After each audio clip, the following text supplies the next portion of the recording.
अस्सलाम वालेकुम दोस्तों, आज की इस अमेजिंग वीडियो में आप सबका खुश आमदीद। लास्ट वीडियो में हमने देखा कि HTML के बेसिक्स क्या है, प्रैक्टिकल क्या है, आज जो से रिलेटेड टर्म्स है जैसे एडिटर, ब्राउजर, ये सब क्या होता है। आज की इस वीडियो में हम कवर करेंगे पैराग्राफ टैग्स को। नॉर्मली आप इसके अंदर देख पा रहे हैं कि हमने कुछ यहाँ पे टैग्स लिखे हुए हैं जैसे P line left, P line centre, right, etcetera, काफी सारी चीजें। तो आज के इस वीडियो में विद प्रैक्टिकल हम इन सभी का यूज करके देखेंगे और समझेंगे कि इनका क्या रोल प्ले है। तो बिना उसे देर के शुरू कर दें इस वीडियो को। तो नॉर्मली आ चुके हैं हम यहाँ पे नोटपैड प्लस प्लस में, और जो कोड हमने लास्ट वीडियो सेक्शन में लिखा था जैसे कि जो भी स्ट्रक्चर है, HTML, हेड, टाइटल, ये सभी चीजें ही यहाँ पे लिखी हुई है। हम यहाँ ना सबसे पहले ये जो पैराग्राफ टैग है, ये सबसे जो बेसिक टैग होता है वो है पी। नॉर्मली यहाँ पे हमने लिखा पी, और यहाँ पे आके हमने पी टैग को क्लोज कर दिया कुछ इस तरह से। अभी अगर मैं इसे सेव करूँ और अगर मैं इसका आउटपुट देखूँ तो वही आ रहा है जो कि पहले आ रहा था। नॉर्मली जो मैं यहाँ पे पी टैग हटा भी दो, जैसे ये पी टैग है मैंने यहाँ पे हटा दिया, सिंपल हुआ, ये पी टैग हटा दिया, कंट्रोल एस किया तो भी ये आउटपुट आ रहे हैं। और यहाँ पे अगर हमने पी टैग डाला हुआ है तो भी यही आउटपुट आ रहा है। तो हम पी टैग यूज टू कर रहे हैं, मतलब पैराग्राफ टैग यूज टू कर रहे हैं। देखो बेसिकली यहाँ पे कोई भी चीज आप लिखते हो तो उसके साथ एक टैग होना जरूरी है। ऐसा इसलिए है क्योंकि अभी मान लो कि इसका कलर है ब्लैक, या वैसे प्रिंट कलर क्या है, ब्लैक है। अब अगर मुझे इसका कलर करना है रेड, तो वो मैं कैसे करूंगा। तो बेसिकली अगर हम कोई भी चीज लिख रहे हैं जैसे वो पैराग्राफ है, टेक्स्ट है, कुछ भी है, तो उसे अगर हम एडिट करना है चाहे वो कलर हो या कोई भी चीज हो, तो उसके लिए पहले हम उसे एक टैग के अंदर लेना पड़ेगा।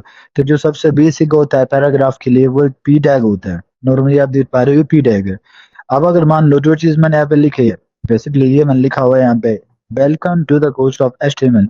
मान लो ये जो चीज मैंने लिखी है मुझे चाहिए बीच में, अभी साइड में आ रही है, मुझे कहाँ चाहिए, बीच में चाहिए। तो बीच में ले जाने के लिए मैंने बोला किसी टैग के अंदर होना चाहिए तभी एडिट कर पाओगे, तो पी टैग के अंदर है। मैंने यहाँ पे लिखा अलाइन इक्वल, और मैं यहाँ पे लिख देता हूँ सेंटर। अलाइन मतलब कि उसके अलाइनमेंट को हम फिक्स कर रहे हैं, लेफ्ट, सेंटर, राइट, ये सब क्या अलाइनमेंट है। तो हम इसे क्या कर रहे हैं, कहाँ पे अलाइन कर रहे हैं, सेंटर में, बीच में।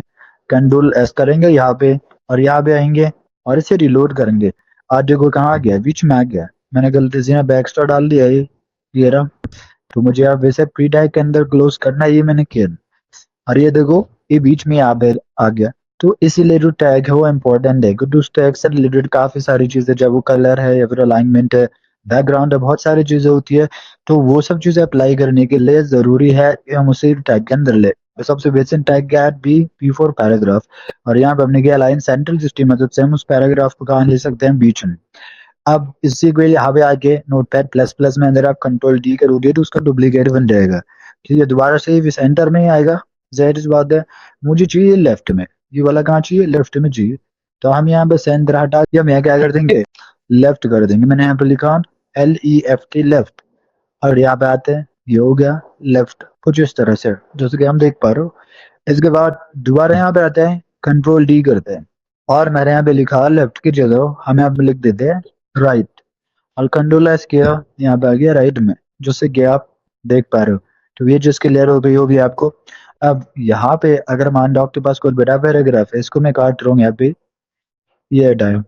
और क्योंकि ये पैराग्राफ सिर्फ आपका कुछ वर्ड्स का है, यहाँ पे हम सिंपल कुछ नहीं डालते, इसे हटा ही देते हैं।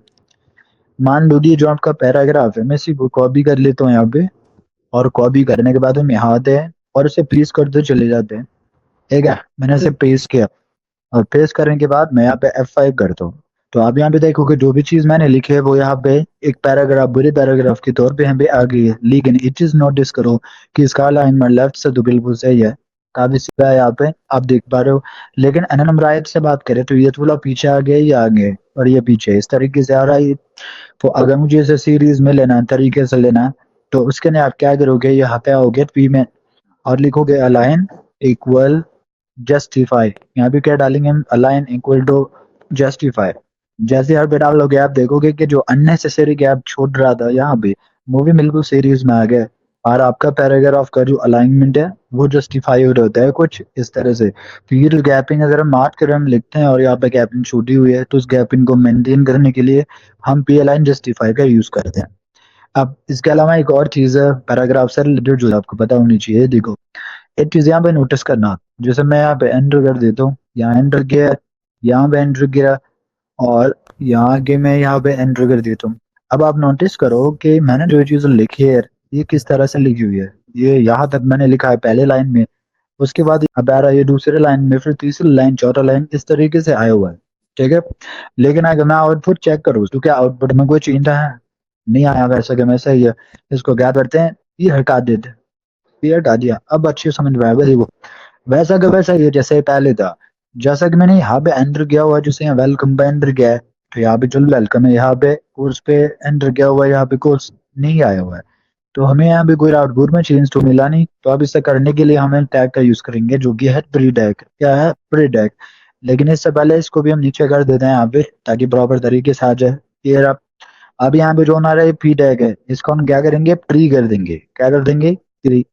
और जैसे मैं यहाँ पे प्री करूंगा, रिलेस करूंगा, F5 करूंगा, अब देखो कि जैसा वहां पे है HTML पे ब्रेक वाइज वेलकम फिर पोस्ट पे HTML वेलकम फिर गोस, और इस तरीके से ये यहाँ पे आ गया है। तो जैसा आपने वहां पे लिखा है, अगर आपको डिंटो वैसा ही चाहिए तो आप वहां पे एआई का यूज कर सकते हो। सो आई होप के जो पैराग्राफ से रिलेटेड जितने भी टैग्स है, जैसे हम बात करें यहाँ पे हमारा पी लाइन लेफ्ट हो गया, या फिर पी टैग हो गया, राइट, जस्टिफाई और प्री टैग, इन सब का क्या यूज है आपको क्लियर हो गया।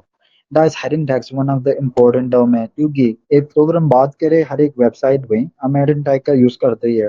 दूसरा जो हमारे एसईओ होता है, मतलब जब आप किसी कीवर्ड के थ्रू किसी वेबसाइट को सर्च करते हो, तो वहां पे भी जो हेडिंग टैग है वो इम्पोर्टेंट रोल प्ले करता है। तो इसलिए हेडिंग टैग इम्पोर्टेंट है। अब इसका मैं एक लाइव डेमोन्स्ट्रेशन आपको शो करता हूँ, जिससे आप समझ जाओगे हेडिंग टैग का यूज क्या है। अब नॉर्मली यहाँ पे आप देख पा रहे हो कि हमने एक वेबसाइट खोली हुई है जो कि है even step computer education, right. यहाँ पे आप देखो ये चीजें लिखी हुई है, आप हर एक वेबसाइट में देखोगे। अगर हम बात करें कि उस वेबसाइट का नाम या उससे रिलेटेड कोई हेडिंग, तो वो आपने देखा होगा, जिसने यहाँ पे दिया है our best services for you. इसे लिखने के लिए भी एक हेडिंग टैग का यूज हुआ है। इसके अलावा हम बात करें आर अचीवमेंट, इसे लिखने के लिए भी हेडिंग टैग का यूज हुआ है। इसके अलावा और भी आप जगह देखोगे, जैसे कि ये चीज हमने लिखी है, या फिर हम बात करें ये हमने यहाँ पे लिखा हुआ डिस्टेंस बिटवीन, ये सब चीजें, इन सब चीजों के लिए हेडिंग टैग का यूज किया जाता है। आप देख सकते हो कि काफी जगह हम अलग अलग लेवल के हेडिंग यूज कर रहे हैं। यहाँ पे जो लेवल है हेडिंग का वो बड़ा है। अगर हम ऊपर बात करें, ये भी हेडिंग ही है, तो इसका लेवल क्या है, छोटा है। तो इस तरीके से हेडिंग टैग जो है वो हर एक वेबसाइट में यूज होती है, चाहे हम बात करें टाइटल देने के लिए या सब टाइटल देने के लिए हम हेडिंग टैग का यूज करते हैं। अब यहाँ पे अगर हम बात करें टाइटल्स की और सब टाइटल्स की, तो उन सबका लेवल अलग अलग होता है। कोई हेडिंग हमें बड़ी साइज की देनी होती है, तो यहाँ पे एक हेडिंग वन होती है जो कि सबसे बड़ा है। उसके बाद आता है हेडिंग टू, जो कि उससे छोटे लेवल का टाइटल। या अगर हम बात करें, अगर हमें सब टाइटल्स देने हैं छोटे, उससे भी छोटे, तो उसके लिए हम यूज करते हैं हेडिंग 3 4 5 6। तो ये अलग अलग लेवल के हेडिंग्स होते हैं जिनकी मदद से आप टाइटल या सब टाइटल दे पाते हैं। आई और कि इतना जो थ्योरिकल पोर्शन है वो आपको क्लियर हो गया होगा। अब सीधा चलता है अपने एडिटर पे, और जो प्रैक्टिकल रेडी हो जाएगा। तो हम H1 को ही कैंडर देंगे, H2 वर्ड देंगे, और यहाँ पे आगे H1 को हमने क्या कर दिया, H2 वर्ड दिया, और यहाँ पे हमने से कंट्रोल एस किया, यहाँ पे आए और हमने से रिलोड कर दिया। अब हम देखो ये टाइटल कैसा है, उससे छोटे लेवल का टाइटल है। इसी की तरह दोबारा यहाँ पे कंट्रोल डी करेंगे, डी और डी। तो टोटल जो हेडिंग होती है वो 6 लेवल की हेडिंग होती है, H1 H2 H3 H4 H5 और H6। तो यहाँ पे टोटल हमने 6 ले लिया। इन सबका जो हमारा पैरामीटर है वो हम चेंज कर देते हैं, जैसे H2 है इसको H3 कर दिया, ई में H2 है इसे हमने H4 कर दिया, और यहाँ पे आके से H4 किया, यहाँ पे आए जैसे कर दिया H5, और यहाँ पे भी आके क्या कर देंगे, H5। और सिंपल यहाँ पे आता है और इसे कर दिया H6, और यहाँ पे भी क्या करेंगे, H6। ये हम ले गया, कंट्रोल एस करते हैं और यहाँ पे आगे से रिलोड कर देते हैं। और आप देखोगे कि जो 6 के 6 लेवल ऑफ हेडिंग है वो आपके सामने आ जाती है। अब मान लो कि जैसे ये हम क्यों ले रहे हैं, एक एग्जाम्पल के लिए सब टाइटल पे क्लियर करते हैं। तो नॉर्मली आगे हम अपने कंप्यूटर स्क्रीन पे, और यहाँ पे आप देख सकते हो कि जो पहले के जो ट्यूटोरियल्स में आपने देखा कि हमने सिर्फ स्ट्रक्चर जैसे HTML, हेड या फिर बॉडी, ये चीजें हमने लिखी है, इसके अलावा यहाँ पे कुछ भी नहीं है। और यहाँ हमने टाइटल वेडिंग दिया है जो कि यहाँ पे शो हो रहा है। अब ये भी सबसे पहले हम ले लेते हैं H1, जो सबसे पहला लेवल ऑफ हेडिंग होता है, सबसे बड़ा वाला टाइटल वो होता है H1। तो मैंने पे H1 लिया, और मैंने अब डाल दिया सपोज हमारे ऑर्गेनाइजेशन का नाम डाल लेते हैं, या फिर चैनल का नाम दे देते हैं प्रोग्रामिंग गुरु जी। तो हमने ये लिखा, और ये हमने किया H1। तो यहाँ पे मैं इसे कंट्रोल एस करता हूँ, या फिर फाइल में जाके आप यहाँ से भी इसे सेव कर सकते हो सिंबल, और यहाँ पे आना है अप्रूवल ना रिलोड। अब हम देखोगे कि ये जो हेडिंग है काफी बड़ी आ रही है, और बिल्कुल एक बड़े टाइटल के तौर पे आपके सामने ऑन स्क्रीन आ रही है। लेकिन इसी की जगह अगर मैं सिर्फ छोटे लेवल का टाइटल लूँ या फिर हेडिंग लूँ, तो वो कैसा दिखेगा। तो हम क्या करते हैं, यहाँ पे आते हैं और कंट्रोल डी करते हैं, जिसकी मदद से इसका एक डुप्लीकेट, और तो आपने देखा, मैंने आपको स्क्रीन अभी शो किया था, मैं दोबारा आपको शो करता हूँ। जैसे कि यहाँ पे आप देख रहे हो कि हमारा एक हेडिंग है, अभी हेडिंग लेवल का होगा, आई थिंक ये S3 है, जो कैंसलेशन है लिखा है वो क्या है, H3 है। और उससे रिलेटेड जो टर्म्स है वो हमने यहाँ पर वी टैग की मदद से या दूसरा स्पैन टैग की मदद से में शो किया हुआ है।